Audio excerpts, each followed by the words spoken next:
Arratsalde on danori. Gaur egun, gaur hemen Shakespeare eta Harry Potter batera munduko kontakizun ezagunena dugu. Alicia herrialde miresgarrian. Moztu diezaiotela burua, horrelako esaldiak dagoeneko munduaren ondarea dira. Eta horrelako esaldiak liburu honen aurkituko ditugu, eta gaur hemen bildua itxuena izen da 150 urte betetzen dituela Alicia liburu honek.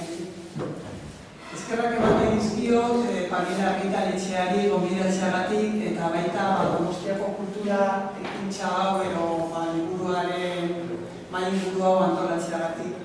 Baita zuei ere etortzeagatik, eskerrik asko. Gurekin daude mahai honen bueltan Manu López, Gazeni eta Juan Cruz Igerabide. Labur-labur biografiako informazio apur bat emango dut. Labur-labur ezinezkoa egiten zaidalako biografia dagokien moduan prestatzea, ez? Manu Euskal Herriko Unibertsitateko irakaslea da, haur eta gazte literaturaren inguruko ikertzailea, idazlea, itzultzailea.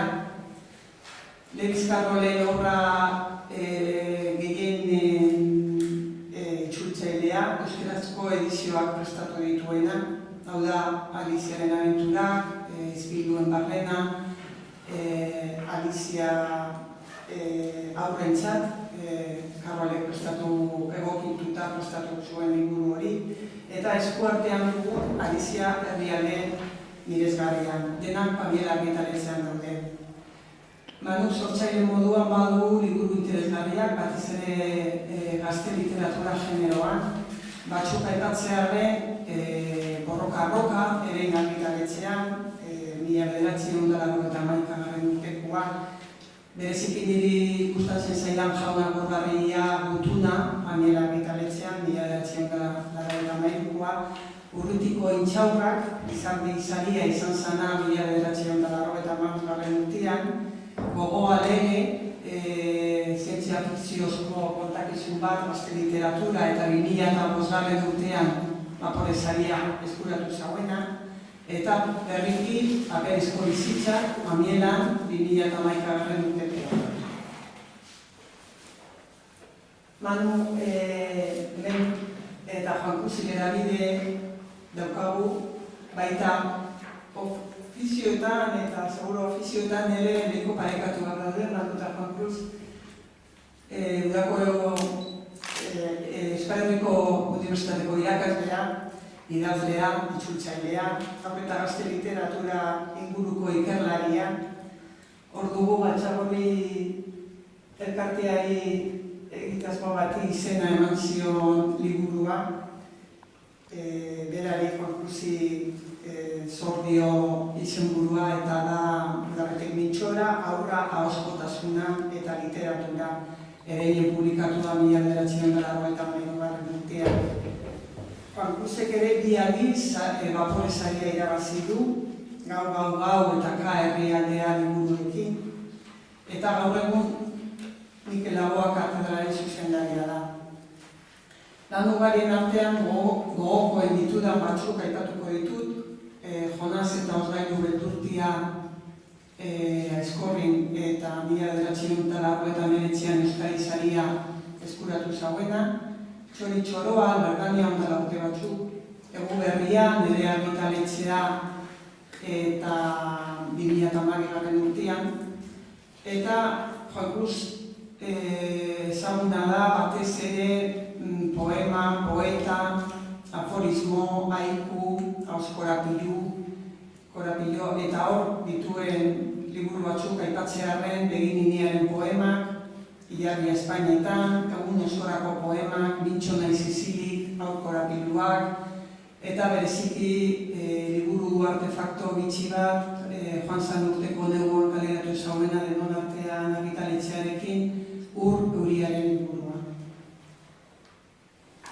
biografia labur hauek esan ondoren, elkarrizketa moduko jarduera planteatzen da hau, eta edizio honen urteurrenean, urtemugaren aitzakian, galdera batzuk prestatu ditut, tarteka eurak erantzuteko, baina nahi baduzu zuek ere parte hartu dezakezue, zuen galderak, zuen komentarioak eginez. Lehenengoko galdera Manurentzako da, derrigorrezkoa berak hartu duen lan, esfortzu eta edizio honen prestatzailea bera dalako. Ohituta gaude hau literaturan garitzenok eta irakurleok ohituta gaude urtemuga hauen aitzakien inguruan itxaurrea akaso bai, epilogoa prestatu bai, baina ez gaude ohituta esango nuke liburu guztia hartu, hobetu, aldaketa guztia gauzatu, arauetara eta gomendiotara egokitu. Diot oso horreza izango litzakela argitaletxearentzako itxaurrea eta prestatu eta bere horretan irakurleari liburua horrela ematea, ezta?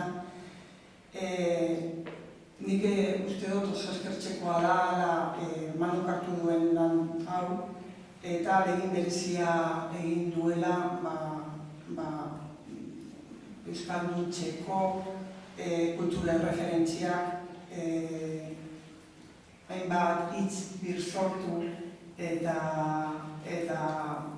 alegin berezia egin duela horretan, eta nahi duke Manuk horretan zer esan handia izango duela, guri izatien nolako izan da lan hori, eta noiztik hasi zinen, nola pentsatu zenuen berriz itzuli egin behar zara lan hori. Oso ondo gantzaren guztioi. Bueno, egia esan da, aspaldian dukan liburu hau berridazteko edo berritzultzeko asmoa. Baina, benetan lanean jarri ninduena izan zen, hain zuzen ere, 150. urteurreneko deiak. Deitu ziaten lehenengo Bartzelonatik, New Yorkeko editore baten partez, han egingo zen liburu batean parte hartzeko, eta bide horretatik parte hartzeko euskal itzulpenen inguruan, euskal itzulpenak aztertzeko, Aliziaren itzulpenak aztertzeko, eta horien berri emateko eta bat, eta horrek emazik dan pista, berritu behar dugu itzulpena, eta horrein dela 3 urte, orduan hasi zen, hau. Eta zergatik, jakina da lan egiten dugula esparru mugatu batean, esparru periferikoa deitzen dugun horretan, baina horretan ere duintasun pizka bat nahi dugu, ez? Ez dakit gauzak seriotasunez egin nahi izaten ditugu. Gainera, haur eta gazte literatura lanbide dut, eta horretan optimizi naiz, hori da nire bizitza. Eta orduan, nik uste dut itzulpen hau eraberritu behar zela. Aliziak bizirik jarraitu behar zuela, eta horretan jarri nintzen, eta horrela sortu da edizio berria. Joan den astean aurkeztu zena.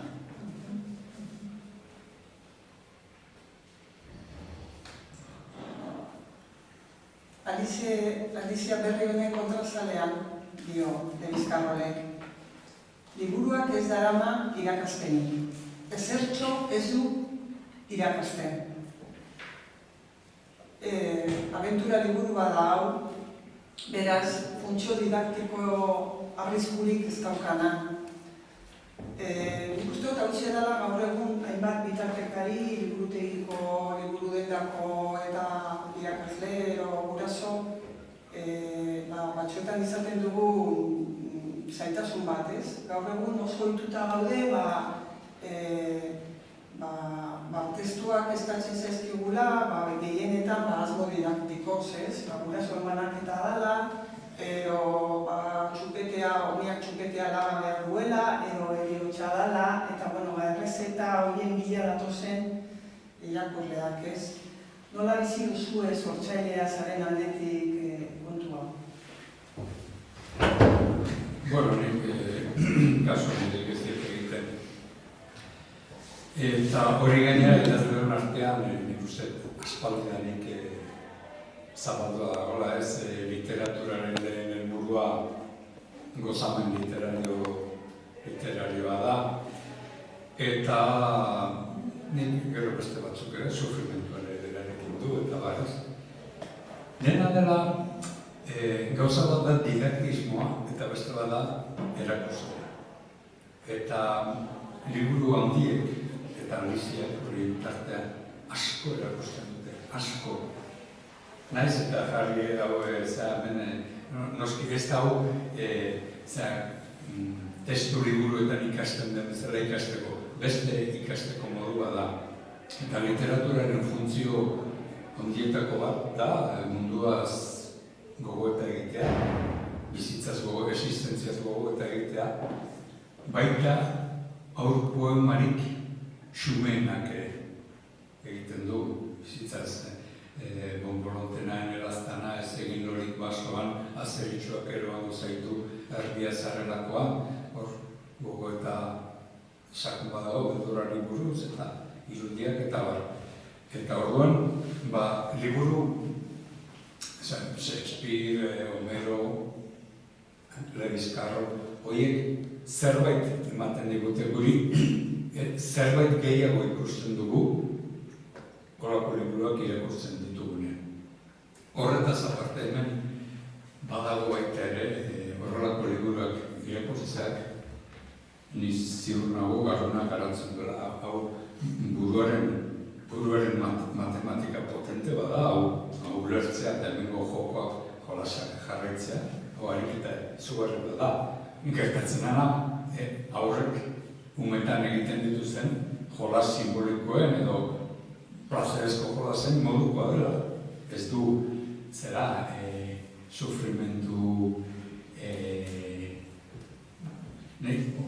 hau adibide bat jarriko izatzen, debate bat izan zen, nire emaztean eskolan, eta zer liburu erosi eta eta irakasle batak zen, emaztean matzutun horrako batzuk eta nioik ez dira, hauik ondo pasatzeko dira. Eta behar dugu liburuak, behar dugu lana inarazi ez. Alegia barrun izarria eta hazi, alegia sufritu arazi ez. Normalean gaizki antolatutako esaldiek eta sustantziari gabeko liburuak ematen digutena ez. Lana alpertako hori. Nik uste honetako liburuek badutela gauza bat da eta zerbait pizten dizute barruan halako inspirazio mota bat. Eta, nik uste alde horretatik bai direla ez didaktikoak, baina pedagogikoak zentzuenean, bizitzaren pedagogikoak. Nik uste dut, irakurri duzun zati honetaz aparte, bertan esaten zuen Karole, liburu honek ez da nola ikaskizunik, ez? Baina ez hori bakarrik, hain zuzen ere, liburu didaktismoaren aurkako liburu bat da, ez? Karole propio egin zuen garai hartako poemen erabilera didaktikoaren aurka, poema haiek irauliz eta poema haietaz barre eginez, eta barre eginaraziz. Eta horregatik esango genuke 150 urte pasa arren, haize freskoa dela liburu hau, gaur egun oraindik ere. Ez da garai txarrak direlako, horretarako. Esan duzun bezala, eskatzen zaizkigu liburuak helburu guztietarako. Erabat, gizartearen menpe dago hau literatura. Baina literaturaren helburua jakina da, aipatu duzu Juan Cruz, ez da zuzenean erakustea. Literaturak erakusten du zeharka, erakusten du beste modu batera. Topikoa da, baina erantzunak eman beharrean galderak egiten ditu, eta horretaz asko dakizuzuk modu analogikoan erakusten du. Beste era batera esaten du. Eta horretaz aparte noski dago alderdi estetikoa. Literaturak estetikoki ezi egiten gaitu. Eta, ez dakit, gurasoen banaketaz hitz egiteko testu bat nahi duenak bila dezala beste zerbait. Nik ez diot idatziko. Idatzi nion jonago garrian. Nahikoa da, harin. Literaturan horren bila joan gabe, horrelako egoerak pila bat daude berez ateratzen direnak historietan. Zure garaiko personaiak erabiltzen badituzu, erremedio hori gabe ateratzen zaizu baten bat, banandua dagoena edo beste bat amaitzaiona. Hori benetakoa denean literatura, hori atera egiten da, ez dago hori programatu beharrik. Problema da, programatzen denean behartu egiten duzu burua eta gero ateratzen dira, ez ditut esango dira, baina zera ez, trokelean zera. Horrek sortzen digu arazoa. Eta egia da baitzak, hau bere garaian ezik eta Victorianoaren pixka bat zorruntasunaren kontrako askatasun ohiu bat da, liburu hau. Eta batez ere buru askatasunaren zera batez aldarri bat egiten du. Azkenean ideiak kuadrikulatzen ditugunean horretik ezin zeratea eta horrelako lanek puskatu egiten dut. Nahi da garaiatan fantasia gaizki ikusia zegoen, eta Karolek fantasiaren aldarri egiten du. Nazten du fantasia, abenturarekin, eta gainera zentzugabea, nonsensiarekin, ez? Eta orduan gauza erabat berria, eredu berri bat sortu zuen honen bitartez. Etzen ez politikoki zuzena garaiantan, eta bai berriz eredu garria, errora begira, hau literatura izango zen horri begira, eredu gizan zen. Askatu zuen hau literatura mendekotasun didaktiko moral guztietatik. Estetikoki aipatu duzu Manu liburua, eta estetikoki liburua zabaltzerakoan ezin dugu ahaztu Jon Danielen ilustrazioa. Uste dut aurreko edizioetan zuri beltzean zirela, eta hemen argitaletxeak ere esfortzu berezia egin du kolorea emateko. Ezagutu ditugu beste klasiko batzuk, beste kanonikotzat hartzen diezen obrak, oso ezagunak dien klasikoak, ilustratzaile berriek eta ilustratuak. Zagorri elkartea berak, uste dut Klis-Klas bilduman Pinotxo, Jokin Mitxelenaren marrazkiekin eta ilustratu zituen. Uste duzue lagungarria izan daitekela ilustratzaile berri batek ahaztu gabe Jon Danielek berak ilustratzaile oso ospetsua zala garai hartan, baina uste duzue hobeto irakurle, gaur egungo irakurleak hobeto bereganatuko zuela obra beste ilustrazio bankera modernoagoekin, edo nahi eta nahi ez izen behar diela Jon Danielen ilustrazioak. Ze iritzia duzue horren inguruan.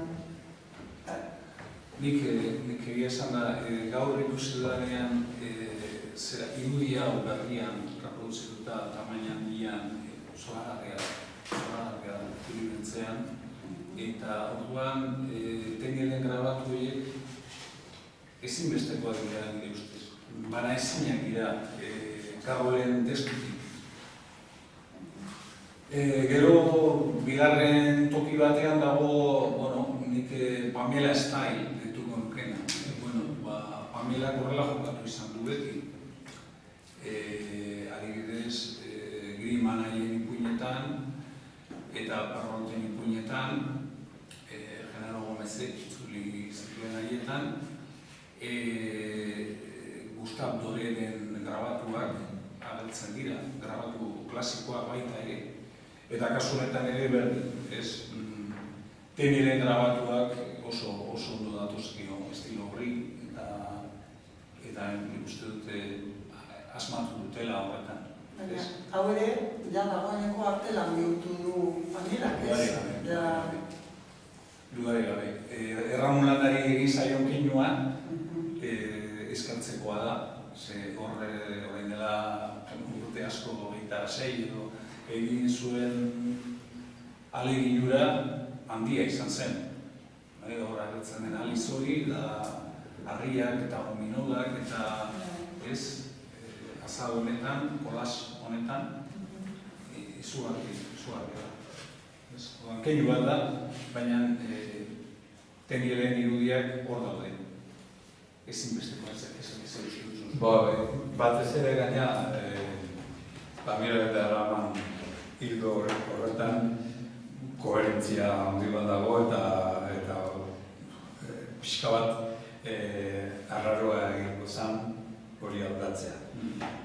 Nik beste probak itearen aldeko ere banaiz. Horrelako testuekin gaur egungo ilustratzaileek eta egin behar du, jolastu behar dute eta egin behar dute. Baina egotik behar dugu uste edizio bat, jatorrizkoa, hori literaturan beste egile batzuekin ere egiten dira edizio kritikoak eta gero etortzen dira beste edizio mota batzuk eta itzulpen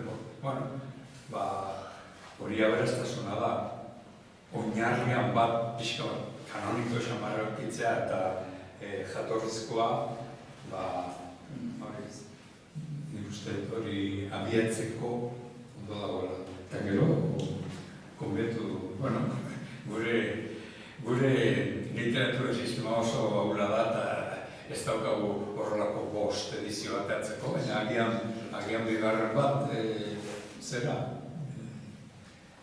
gaur egungo irudiekin eta egin dira horrelako gauza batzuk, pixo klasikoetan eta horrelako.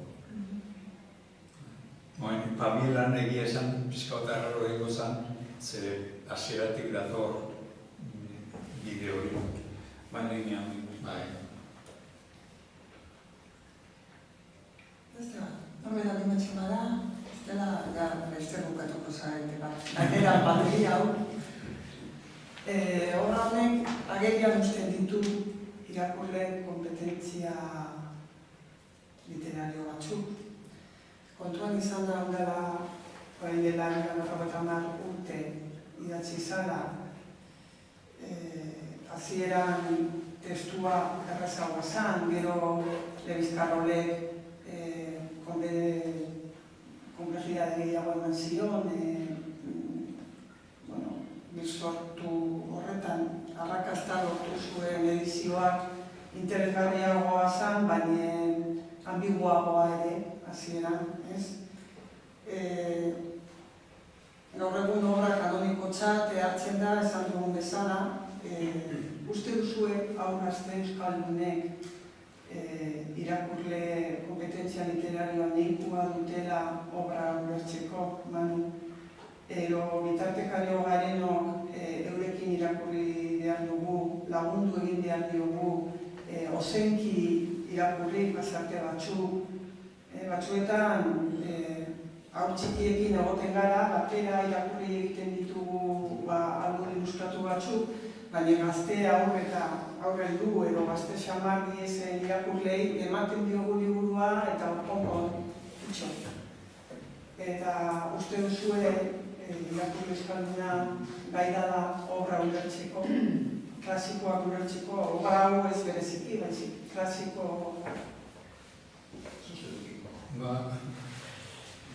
Azteko benetako irakurleen errepublika oso errepublika txikia da.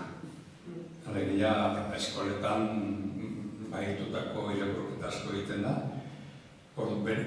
Benetako errepublika horretan, aurreta gazteek hori edarki ulertzen dute irakurzale diren trebatu dira, 5-6 urtetatik, orduan ez da, nik ez dut problemarik ikusten hori jarraitzeko eta lantzeko. Bigarren errepublika hezkuntza mailako horretan ere, uste dute bai idazleon eta bai irakasleon egin beharra dela, ulertzeko gai izateko ainako kompetentzia ematea. Gero, egingo dute edo ez, guztuaren arabera, baina eta horrekin zerbait esaten txikitandik eredu pixka bat potenteak eskaini behar direla. Badakit errazagoa dela, arrakasta gehiago dutela eredu eta nola esan birmuinek, baina hori berez bezala saltzen da, gauza kontu ziren ere zeakin, adjetiboekin. Baina, zeran eskoletan eta liburutegietan eta iruditzen zaitu saiatu behar dugula eredu potenteak eskaintzen aurrari. Horrek ez du esan nahi irakurtzen ulertzen oso zaila diren estetikoki izan nahi txikitan dik. Lehen esan dudan pieza hori, txikitan dik emarike, eta horra hildo bat jarraitzen baldin bada, gero aurrak badu kompetentzia hori ulertzeko eta jarraitzeko. Eta gero noski agian ez du nahi hauetu beste gauza batzu, irakurren errepublika txikia izango delako, musikazaren errepublika zabaltxeagoa da, baina horre estilo bakoitzean bilatu jazzaren errepublika diez, oso txikia da, eta guan, literaturan berdin pasatzen dira. Eta nire ikuspegia. Ez dut ikusten, badago ara, ez gure artean konflako txiki bat, euskera ezotetan iritsi horrendikan, erdera sartzen duzte, errezago ulertzen dutelako, hori gertatuko da, kasuren batzutan, baina uste dut ez dela hori arrazoa. Eta irakur ez da denak edarki jarraitzen. Nik ere antzera uste dut helduo, bitartekari lana egiten dugunok askotan paternalismoz jokatzen dugula horrekin kontu honetan. Uste du zaila izango zaiela, eta ez da, beste batzuetan iruditzen zaigu egituran nahasiak direnean edo ohikotik ateratzen diren horiek ez dituztela ulertuko eta baina ez da hoa izaten. Gainera, horretaz aparte aurre justuak izaten ditugu itzulpenekin. Iruditzen zaigu ez dakizargatik itzulpena zailagoak direla, jatorrizkoak baino. Jatorrizkoetara jotzeko hori dugu. Egia da, kasu honetan, Aliziaren kasuan aurren laguntza pixka bat beharko luketela. Baina nahikoa litzateke pasate erakargarri batzu irakurtzea, aurrak harrapatzeko. Ikustu dut benetan harrapatuta geratuko direla momentuan, horiek entzunda edo horiek irakurritan. Gainera, nik uste dut frogatuta dagoela, gaur egungo aurrek gustokoago dutela fantasia realismoa baino. Naiz eta testu honetan aipatu dituzun zailtasunak egon, benetan, konplexutasunak dira, baina azkenean literaturan behin eta horrek zerretzen diren jolasak dira. Adibidez, amaieran Aliziaren ahizpak amestu egiten du Aliziak lehenago bizi izandako historioa, eta orduan historiaren barruan agertzen da, behin eta berriro, ez dago garbi amets bat izan den, hasieran Alizia lokatu egiten da, baina ez da lokartzen, ez dago garbi. Hori benetako historio bat izan den, edo amets bat izan den. Zuk ez baduzu argi pentsago. Nahita gordena izan zuen anbiguotasuna Karolek. Horregatik gero idatzi zuen Alizia horrentzat hori simplifikatuz. Alizia horrentzat horretan oso garbi dago, esaten da argita garbi amets bat dela. Amets egiten du, hau da. Baina, testu da bainoan alakotik ez dagoen garbi behintzat. Eta, orduan, baina nik uste dut paternalismoaren kontura bueltatuz, uste dut aurrak uste duguna, baina prestatuago daudela testu bateko konplexutasunak ulertzeko. Gezurra badirudi ere, paradogikoa badirudi ere, zera komunikabidei esker, telebistari esker, zinemari esker. Bertan agertzen direlako etengabe jauziak, denbora jauziak, eta historia batetik bestera pasatzen da, eta oso azkar, eta orduan literatura hori bera gertatzen da, bestera batera, baina hori bera da azkenean. Eta orduan ulertzen dute flashback bat, adibidez, oso arazorik gabe. Lehen pentsatzen genuen, umeen bakarrik ulertuko zituztela historio linealak, eta historio arrazak, eta lexiko mugatua zutenak, eta baina aurre iritzi horiek alde batera utzi da ditugu, eta testuak eskaini, ia zen gertatzen den. Eta gero, ulertu bere, ez da, nik izagit, zuek ulertzen duzuen, nintzen, saiakera batzuk eta irakurtzen ditut, eta handia ulertzen badut askotan, eta horrek ez dit gozamena kentzen, gozamena edo askotan gozamena ez da jakinmina ere bai ez da gozamena bat, hau noa dikjoa, abentura honetan ez. Eta hori, eta nik umen garaitik gogoratzen dudan zenbait testu, orduan ez nituen ulertzen da oraindik ere, zeak ez, apokalipsiko testu bat gogoratzen dut, nola txoratu egiten ditzen gure entzunez, eta oso testu misteriosua da. Horiek ere gustatzen dira, eta horrek erabiltzen dituzte gaina. Novela osoa ez balima da ulertzen, pixka bat, ari bat jarraitu behar dago ez. Baina, dana ulertzea ere, misterio puntu hori, zuk esan egiten dituzu gauzak,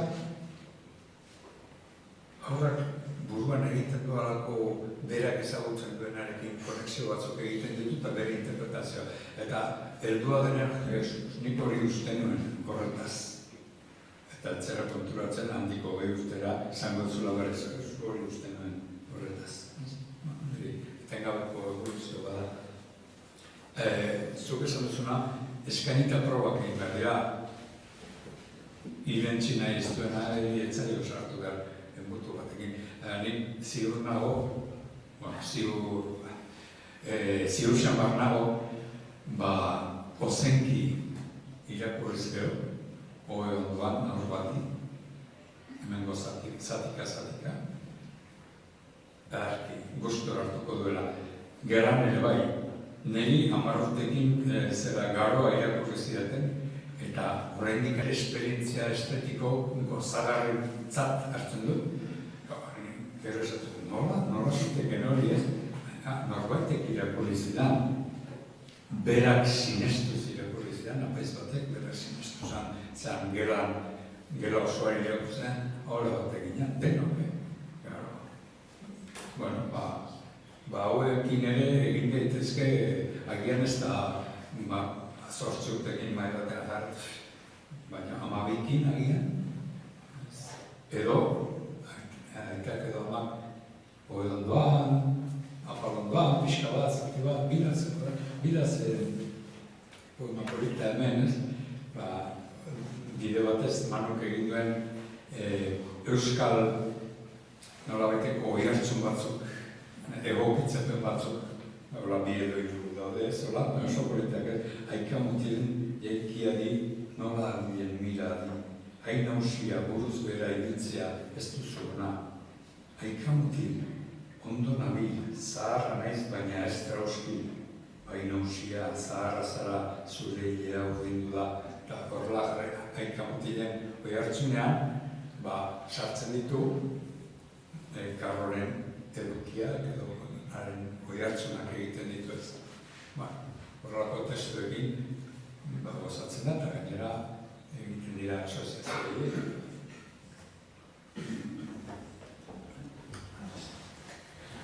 Gainera hori izaten dago, ez? Klasiko batek dauken gauzarik txundigarriena dela, hainbat aldiz irakur daitekela eta beti zentzu berria jasotzen diozula helburu horri, ez da, beti gauza berriak aurkitzen dituzu. Orduan, akaso 12 urtekin ulertzen ez duzuna, gero 25 urtekin gehiago eta 25 urtekin gehiago. Ni sailkapenekin apur bat ematuta bibliotekari bezala, beraz, gazte literaturako liburu bat prestatu duzu berriz, ez da, hau literatura, hau gazte literatura. Nerezako bai hau literatura da. Hau literatura da, bai, azkenean haur baten abentura bat da, eta nire ustez hau literatura da, bete-betean. Gazte zergatik, ez dut uste, gazteen interesetatik hurbil dagoen historia denik kontatzen dena. Gehiago da, hori da, atzean esaten den bezala, heldua izan nahi duen eta aldi berean izan nahi ez duen neska baten abenturak dira. Izan nahi ez horretan matxinatu egiten da munduaren aurka, inguruan duen helduen mundu horren aurka, izan daiteken erabezaroentzako egokia behar bada bai baita ere. Baina bai, hau literatura da. Beste batzuk izaten dute ez duela adjektiborik behar. Literatura dela, ez? Helduek ere gustura erakurtzen dute.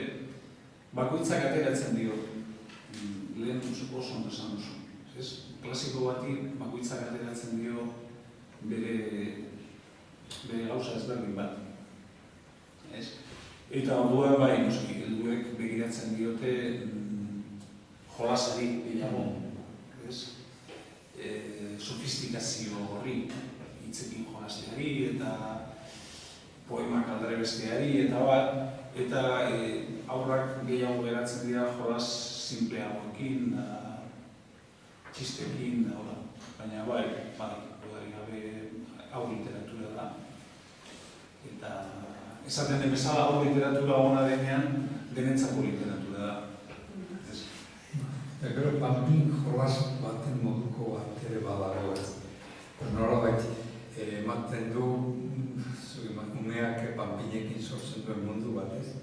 Horrek, bizia hartu. Personajen goia ez. Azken batean bizia hartzen dute, eta beste mundu bat oso, fantasiaren mundu ez duzuna. Baina hori,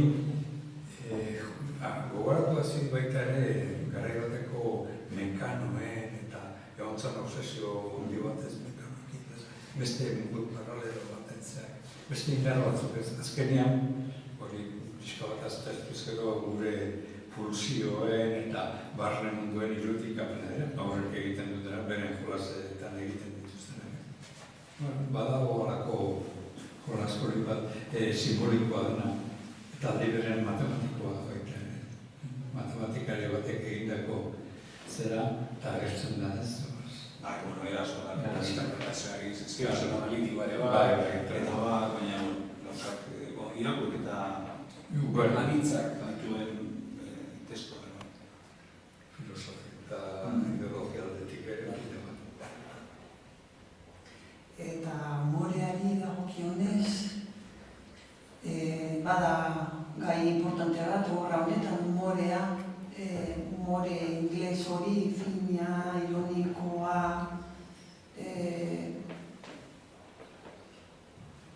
berriz zaitasunekin itzulita uste duzue egokitzapen guztiak eta manuk egindako esfortzu guztiak euskalduntzeko zenbait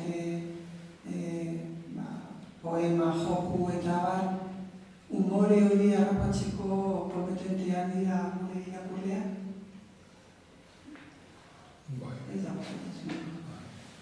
Kontua da, han tradizio bat gehiago garatua egotea eta baina hemen ere gaur egun zera umore inglesa nahiko ezagutzen dugula iruditzen zait, komunikabideetatik eta gero ez dugu hemengo kontuak bakarrik eta literatura, Espainiako literatura edo mediterranekoak bakarrik irakurtzen. Orduan, umore hori, ez dakit, limerikak eta mundu hori da, mundu hori da. Disparatario zera eta hori zabaldu dago eta probatu hori dut mekin asko eta inestu dute eta beste modu batera, baina azken batean sartzen da behar. Askotan ekibokoan oinarritzen da umorea, ez? Hitz bati letra bat aldatuta, beste hitz bat sortzen da eta horrek eragiten du barrea, ez? Baina, nik uste dute, ez da zuek esango didazue, baina hori gure herri literaturan hori izan da, normala da, batxola ditzan, eta beste da ere. Nahiko ez da bain inbebeza umore hori, nik uste gurean ere badela. Badago, bai. Limerik bat ere topatiz jakin gabe nire amak esaten zidan gauza bat, bekan Zein? Behin omen zen, jauntzar bat egin omen zuen, puzkarrandi bat joan omen zuen, baratzara joan omen zuen, azta egin omen zuen, kaka berte berdea uran orentzat, aurrena hau azabatzen dira entzat. Eta aztertzen duzu egitura, eta limerikoa da. Euskalo noiz sartu zen edo nola egin zen, gu bentsatala jaso dugu. Eta orduan, ez da, gero gainemen inglesak bilbora eta borne bilatasko galtzen zen, hautziko zituzten bere erdialdi. Egira hemen adikide bat, zera, guretzat oso simbolikoa da, kanta batekin egindako egokitzapen bat. Egoak ebaki banizkio bakia emango zuen, etzen astuna izango. Baina honela, etzen gehiago euria izango, eta nik euria nuen kalte. Gure batzuetzat egia. Horren jatorrizkoa euskaratu nuen hitzez hitz, eta nik uste dut ez dago ulertzerik. Nola krokodilotxoak probetxatzen duen bere guztan dizkiratsua eta niloko urak isurtzen dituen urrezko eskata bakoitzean, zein alaiki irribarre egitea ematen duen, zein dotoreki zabaltzen dituen bere atzaparrak, eta bertan arraintxoei ongi etorri ematen dien baraila irribatxu pausatu ez. Nik uste dute. Hau da, hitzezko itzulpen baten adibidea gero ulertzen ez dena. Ez dana funtzionala. Bestea berriz, ez da hitzezkoa mundatua da, baina ulertzen da. Ulertzen da badagoela jatorrizko poema bat aldrebestua dagoena, parodiatua dagoena. Eta hori zen karroen. Itzulpenak edizio hartan zuen funtzioa, bete behar dugu hemen ere, ez dela galtzen da. Parodiatua ederki parodiatua eta bate bat molestatzeko moduan hori egiten zuen zaiak ere. Bai, karadoski. Ez dakit, itzule zer uste duten, horretaz.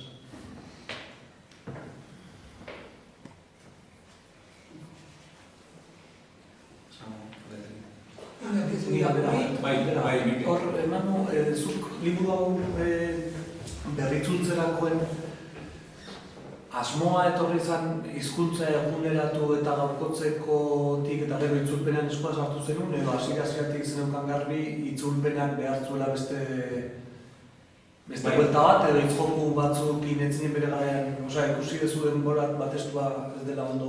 Gehiago bigarrena. Gibel solasean aipatzen dut kontu hori, eta ez bai, ados. Eta esaten dut, azkenean hizkuntza berritzearena eta egokitzea hau berrietara, hori azkenean hizkuntzaren alderdirik azalekoena dela. Hori zen hasiera batean ajola gutxien zuena niretzat. Hori bide batez etorri da. Baina nire asmoa zen bai, testua ulergarriago egitea.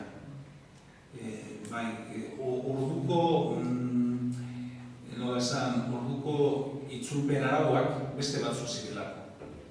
Aldatu da hori, itzulpenak egiteko kontua, hain beste urtean. Eta uste nuen gaur egun bestera batera egin behar zela itzulpena.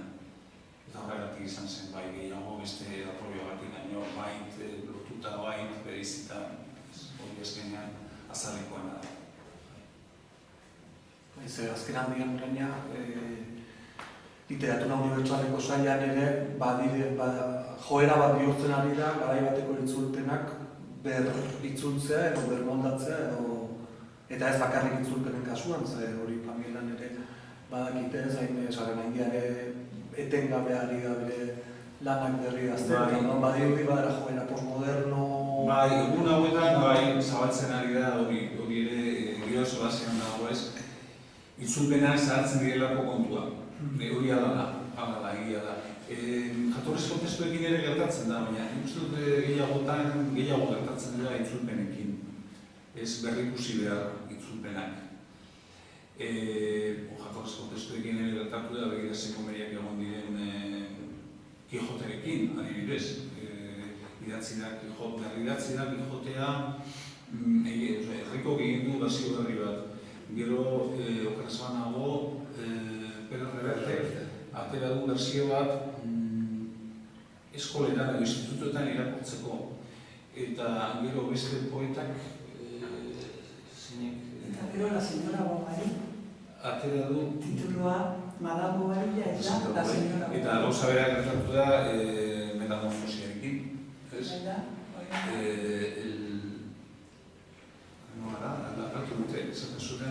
Kafkak oso garbi zuela, hitz horrek ez zuela metamorfosia esan nahi, bezik eta la transformación zuela. Itzulpe berria da la transformación. Aldatu dietu, berritu egiten da. Behin eta berriz berritu egiten dira itzulpenak. Eta jatorrizko testuak ere bai. Ez dakit, esan duzun bezala joera postmodernoaren ala ez, baina bai, beharrezko esaten da berrikustea, tartean behin. Nik uste gainera irakurlearen ganako errespetu bat, errespetu kontu badala ez. Ez dakit samurrago irakurtzea, baina naturalago korritzen du eskuartean daukagun edizio berri honek. Ez ditu trabalik sortzen. Horroka baino gutxiago. Bai. Horrekoak ematen du, bari berri horreko eta ematen duen korsetatua hitzezko egia. Gehiegi jatorrizko egia txikia. Eta hemen berriz azkea bukatu dut. Horrek esan edo, Alicia bizirik dagoela aldarrikatzen dugun bezala edizio berri honekin, hizkuntza bera, euskera berak ere, eskatzen duela, egokitzapen... Azken hogei urtean itzulpenean izugarrizko aurrera pausoak egin dira, alde. Bai, eta aipatu duzuna egia da, literatura universalean hasi dira gitaratzen urrezko bilduma, izeneko zera.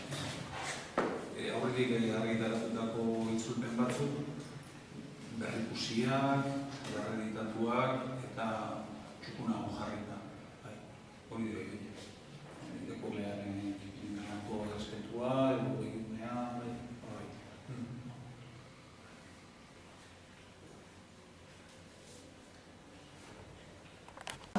Alicia bere garaian berritzailea izan zen, Alizia Rebeldea izan zen, eta mundu kodifikatu horren aurka matxinatu egin zen. Niri asko gustatzen zait pasarte hori bukaeran, hemen kontrazalean jartzen duena.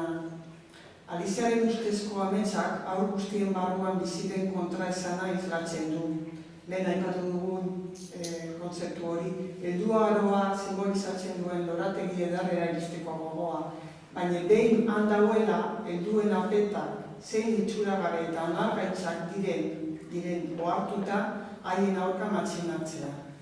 Horregatik maite dugu Alizia, nolabait haur bihotza daramagun irakurleak behin eta berriro amestu egiten dugula edo itzuli nahi dugulako herrialde miresgarri hortara. Zuk zergatik maite duzu hainbeste Alizia Manu, zergatik... Ez dakit neure sentitzen dut, azkenean urtean poderioz da... Alizia Bai, neure sentitzen dut. Eta badakit kontraesanak eragiten dituela Alizia. Bada jendea borrotatzen duena. Antipatikoa Bai, antipatikoa iruditzen zaio. Nik uste dut irudi hori behar bada Disneyren moldaketetatik dator. Jarri ziren ahotsa behar bada, baina neska doakabea da, azkenean sufritzen ari da. Eta bere matxinatzeko modua oso polita da. Nire ustez, eredu galdera da. Azkenean, lortu egiten du, helduen aurka egitea. Joan daitezela pikutara, azkenean karta sorta bat besterik ez da, heldua. Eta hola maitzen da. Hola maitzen da egin. Hori aurren mekanismo psikologiko oso ezaguna da, ez kanpoan konpondu ezin dituzten edo konfliktoak eta direnean nolabaiteko justizia egin ezin denean, beren elementuekin, papinekin edo beren errealizatean, modu simbolikoan gauzatzen dute hori. Hori da zuzenean ikustea, ez? Zerbait gertatu denean, nola egiten den, badakizunean ez, zertaz ari denez. Gero hori maila estetiko handi batekin egiteak beste zerbait ematen dio, beste zerbait existentziari buruz eta beste pauso bat ez. Unibertsaltasun bat eta bat.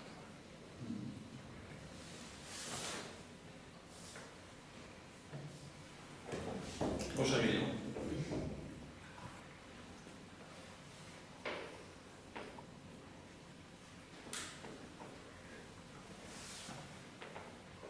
Badaukazu asmoa Alizia ispilu barruan ere... Ez zait durutik pasatzen. Ez dizela piktu nahi goz, ez... Hau urte horrenarekin dut esan bezala baliteke, urriko ez dakit noiz, hogei urte barro esan. Ez dakit. Ez, baina momentuz, eta nire liburu hori ez dakit dezote dagoen deskatalogaturik. Nauzi, baina liburu interesantik da, eskino garen da. Logikoagoa da, Logikoagoa, bai, kuadratuagoa, ez, sakeko piezekin egindakoa eta bat, baina bai, han ere badira askotan aipatzen diren esaera eta txiste klasiko asko, bai. Nola zan, arrautzura, arrautzarekin izan dako elkarrizketa eta bat, hitzek zer esan nahi duten, ez da hori daudela, ez, hitzek, nik nahi dudana esan nahi dute. Eta nork erabakitzen du hori, botereak erabakitzen du, zein lehen itzen esan nahiak eta eskenean. Duela hainbat urte edatzitako hartan arrazoi biribila zegoen, eta beste hainbat txiste. Bai, bigarren ere mitagarria da. Helduko diot proposamen hori, berda da. Dagoeneko bizia ez da aste-astea, baina bizi eta oso zentsu dagoela erakusten du edizio berri honek. Eta zorionak gu irakurri bezala zorionekoa gara, eskuartean jaso dugulako pari zoragarrian, eta bidai txundigarri eta ez usteko zuetetako bidai hau gozatuko dugulako uda egun zoriontsu hauetan bera historia udan gertatzen da bezala. Uztailaren lauan egiteko zan autua, baina zer gertatu zan nortatean. Eta, bueno, eskerrik asko da noi eta horreko arte. Bai, mi esker.